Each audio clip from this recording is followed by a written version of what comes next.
Greetings from Biafra land, Omochukwu. News update. I am prepared to drag you to court if you accuse IPOB of violence. Ejimako Ruas, now the special counsel to the leader of the indigenous people of Biafra, IPOB, talking about Aloy Ejimako. Aloy Ejimako has threatened to institute a legal action, yes, against anybody, group, or individual who, accuse the IPOB of violence or committing killings, particularly during this sit at home.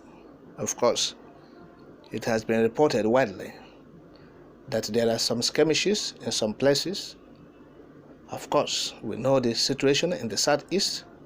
We know what the DSS are doing. We know what the police are doing. We know what the Air Force are doing. We know what the Navy are doing. We know what the Army, what they're doing, and the other security agencies are doing in the southeast. We're not oblivious of their machinations. And so there are skirmishes. It has been widely reported. It is not new. But what is, giving us serious concern, and even particularly the Special Counsel Mazi Aloy Ejimako, is the point or the fact that some persons or groups allege that IPOB is causing these skirmishes or this violence. So Ejimako is saying that he is prepared to drag anyone, group, to court if they try to accuse IPOB of this violence being orchestrated on the people. And so, look at what he said. Let me quote him verbatim now. He said, I quote, "I consider it my core duty to my clients, MNK and IPOB, to say this. MNK and IPOB are still committed to the principles of non-violence. As from today, if you publicly accuse IPOB of using violence to enforce the sit at home, prepare to meet me in court to produce your evidence." End of quote. Of course, it is normal that if you allege, you are accused, you will be prepared and willing to provide evidence to protest your accusations. So Aloy Ejimako is saying that he will not tolerate anybody who publicly accuses the IPOB of instigating violence in the southeast. He said the sit at home is not being enforced with violence, rather people on their own accord are staying home to register their grievances of what the federal government is doing against their own leader, Mazi Nnamdi Kanu. And of course, the sit at home continues in the eastern Nigeria even today, being Monday, the 10th day of July 2023.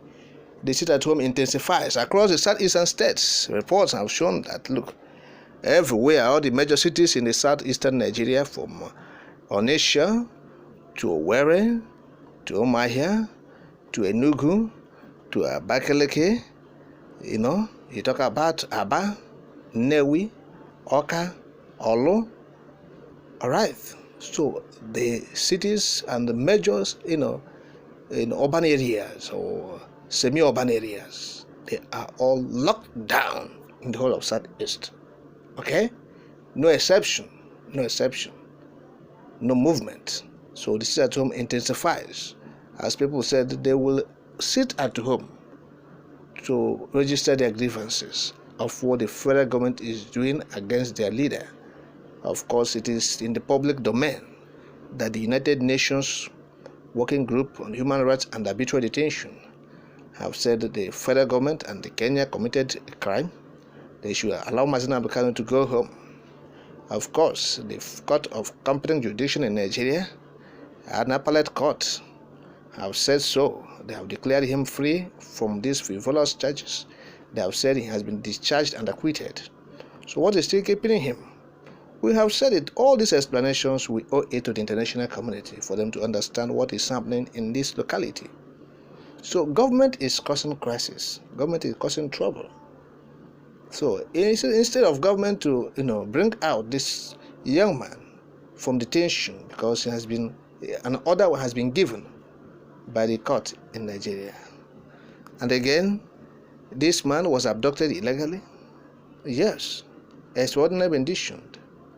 The protocols and the procedure for rendition was not followed at all. And it has been faulted, like I said earlier on, by the UN. Okay. So government should come to terms with the reality that the self-determination in the eastern part of the country is gathering momentum. What they are doing to blackmail the agitators will not help, because it's not helping matters as we're speaking. What they are doing to detain the leader of the IPOB is making him more famous, and he is hero now. He has assumed the hero status, okay, more than ever.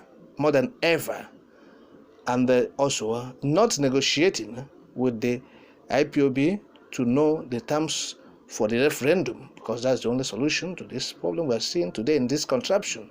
So they have to come to terms with the reality that they have to negotiate for this referendum and put the date for referendum, yes, and invite international community for the referendum to be conducted in eastern Nigeria.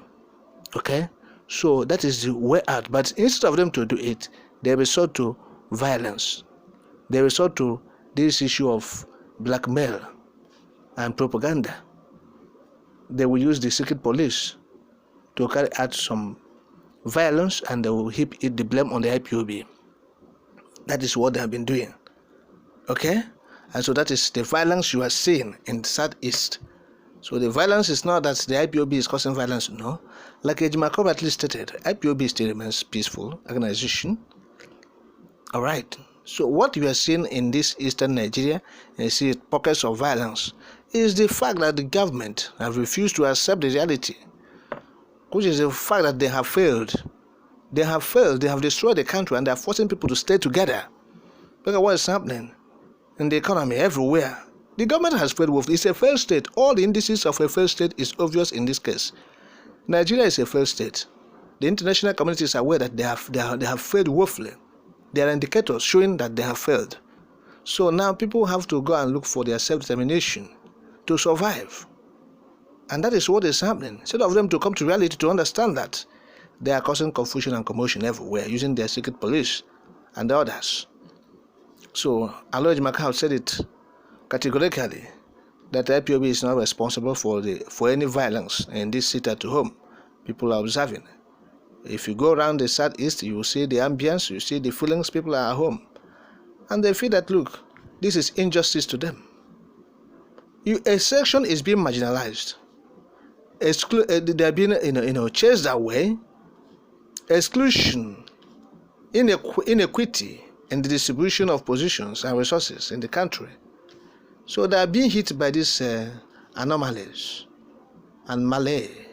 Yes. And so they are saying, release our own leader, release the leader of the IPOB, release Mazi Nnamdi Kanu. And they are doing that peacefully.